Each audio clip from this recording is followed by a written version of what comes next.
Hello everyone, তো আজকের দিনটা ছিল হচ্ছে সোমবার। সোমবার আমরা সকলে মিলে রেডি হয়ে চললাম বড় ননদের বাড়িতে। টেকারে করে যাচ্ছিলাম। আমার ছেলে টেকারে ফার্স্ট টাইম উঠেছে। উঠে তো অবাক হয়ে গেছে। তো বড় ননদের বাড়ির সামনেই ছিল একটা কালী মন্দির।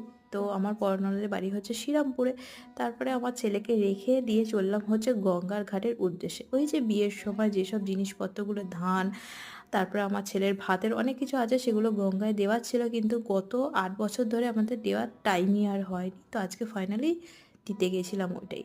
তো তারপরে এসে খুব জোর খিদে পেয়ে গেছিলো। তো আজকে অনেক কিছু রান্না করেছিল।